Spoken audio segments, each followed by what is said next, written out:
Hi, my name is Allie, and I'm going to tell you a story about why you should always be careful to not put too much stock into what you overhear. My husband and I have been happily married for 12 years. We got married the moment we graduated high school and then went off to college together.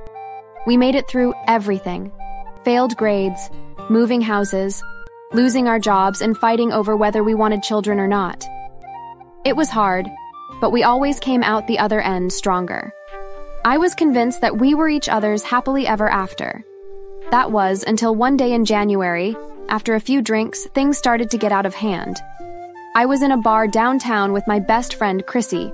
We've known each other since we were in kindergarten, and just like my husband, Kieran, Chrissy and I have been through everything, from crushing on the same boy to competing against each other in junior soccer leagues. And after a few drinks, that's exactly what we started discussing. Kieran doesn't seem to know much about soccer. No, not really.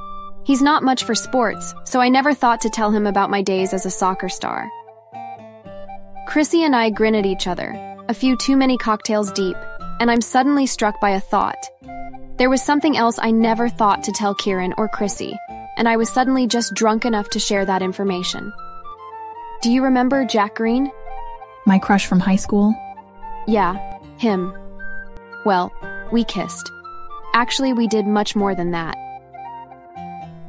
I was too busy giggling over my teenage escapades to notice how shocked and disgusted Chrissy looked, but I did notice that she was angry. What the hell, Allie? How could you do that? What? It was years ago. I didn't think you'd react like this. I'm sorry. I really didn't mean to upset you. I was drunk and young and had nothing holding me back. You knew that I had a crush on him, and that wasn't something to hold you back? Considering how angry and hurt Chrissy looked, I decided that maybe this wasn't a story that I should be sharing. I suddenly felt uncomfortably sober and wanted nothing more than to be home and in bed, away from this confusing situation. Sorry, Can we go home? I'm tired. I was glad to be out of there, but still confused. I didn't know what came over Chrissy, and I felt angry that such a good night out had been ruined. It was strange how drastically her mood shifted, considering how long ago my little fling with Jack was. I felt humiliated for sharing that secret with her. It had been years since Chrissy had a crush on Jack Green. So why would my admission, more than a decade and a half later, bother her at all? I had never realized that she was so touchy, as she had never been so dramatic in the past. The next day, Kieran was cold. He didn't speak to me, and then when I asked him if he wanted to eat, he told me not to bother. It was obvious that something had upset him greatly, but I couldn't figure out what it could be. Make yourself something. I'm going out. I was confused. In all of our time together, no matter the argument, he never acted this detached. I didn't know what had happened to upset him, so I did the only thing I knew to do. I ate chocolate and watched a movie. Hours later, Kieran still hadn't come home. It was obvious that he was angry, but I still didn't know why. But I figured that he would probably let me know soon why, and if he didn't, then I would make sure that he knew that I was angry right back at him. Strangely, when he finally did come back the next day, he had Chrissy in tow. We sat in the living room, me in an armchair, and Chrissy and Kieran facing me. They both looked at me, waiting, and when I didn't say anything to them, Chrissy let out a heavy sigh. We should talk about what you said the other night. Yes, we should. And then we should talk about why you got all huffy about something that happened nearly 17 years ago. For whatever reason, my outburst had both Chrissy and Kieran growing pale. 17 years ago? Yeah. When I was 14 and we were at a house party. Look, Chrissy, I'm sorry I never told you, but I knew how upset you'd have been. Though I never expected you to get upset hearing about it so many years later. What the hell was that about, Chrissy? Chrissy burst into tears and then ran out of the house. It startled me as I watched her leave, and then turned to Kieran, who seemed no better equipped to answer that question than Chrissy was. Alone, I could see how uneasily Kieran shifted in his seat, and I waited to see if he planned to offer an explanation. But he just slumped before looking up and offered me a tired smile. Do you maybe want to eat something nice for dinner? My treat? After that night, things were quiet. Chrissy never explained her behavior, and Kieran never told me what had upset him so much or why he had disappeared that night. Confused, I decided I wouldn't let it bother me. I just figured that if it was truly important, then they would let me know. Then, in July, I got a surprise. Chrissy came around the house and she was clearly pregnant. I'm 6 months pregnant. I'm due in October. Oh my God, who's the father? At this, Chrissy turned red and shrugged. I don't know exactly. I was surprised as Chrissy was always so careful. The idea that she might have been with someone and not been entirely aware of what she was doing. It wasn't like her at all.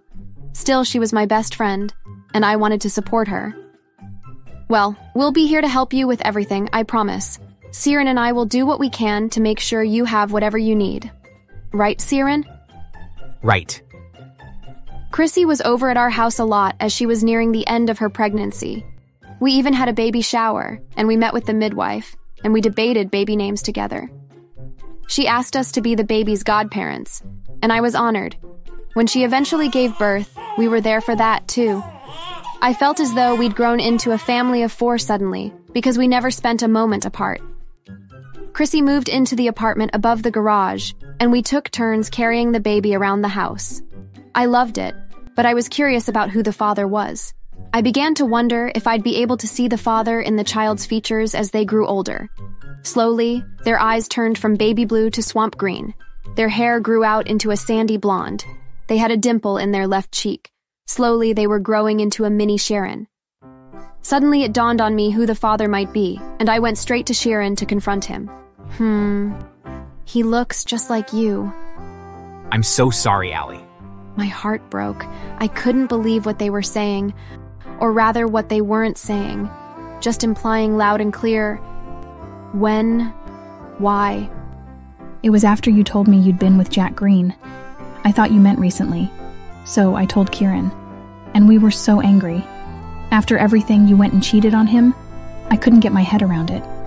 There was nothing to get your head around. I can't believe you thought I would stoop so low. And you, I thought you trusted me more than that. I thought so too. They went on to explain that after Chrissy had talked to Kieran, he'd planned to talk me to about it, but couldn't bring himself to hear it. He was heartbroken, and that led him to acting rashly. Please forgive me. I can barely think straight knowing that I've betrayed you, but you have to admit, it was worth it, when I thought that you had betrayed me first. Are you serious? Have you never heard the phrase, 2 wrongs don't make a right? How could you ever justify this? Were you ever planning to tell me? Or did you think I wouldn't notice that I'm raising your son? Please calm down. Calm down? You're telling me that you're the father of my best friend's child, in the same breath that you're telling me it's not a big deal. How dare you? It was an accident. It was not an accident. It was quite deliberate. You went out of your way to find a way to get back at me because you didn't trust me. Well, now it's my turn to get back at you. Get out of my house. Get out? But where are we supposed to go? I fail to see how any of that is my business. You've betrayed me, and now I'm going to make you pay. I want you out of my house by the end of the day, or I'll make sure you're worse off than you were before. You don't have the authority to do that. I think you'll find that, since you were unemployed when we bought this house, that you were not put on the lease. Well, unfortunately for you, Kieran has a child. He'll win the house in the settlement. An interesting opinion, Chrissy, but since the child was born out of wedlock, and because Kieran broke the marriage contract, he has forfeited his rights to anything that he may have won in the settlement. They tried, of course, to get something out of the divorce. It was clear that they'd talked about the possibility of Kieran divorcing me, but they'd put all their eggs into one basket, assuming that they would be set with the house and the money. Their underhand tactics were just as upsetting as was their cheating. And so I didn't feel bad when I filed a countersuit for all the money and time that I had spent giving Chrissy a place to stay, and for all the time that I had spent raising Kieran and her son. After considering the way that Chrissy had lied to me, the judge did feel that I was owed restitutions for her actions, and awarded me $20,000. As good as that was, though, I was unsatisfied.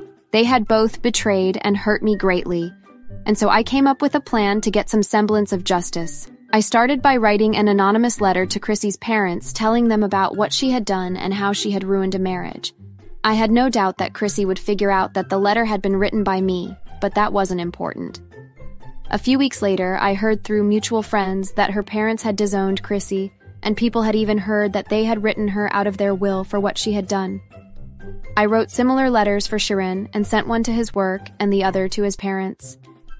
I never did hear what his parents had thought of the letter, but the office that he worked for did not approve of his actions, and he was fired from his job and blacklisted so that he couldn't find another in the same field in our city. I knew that that would be a major blow to him since his line of work was highly based on reputation and his was now tarnished.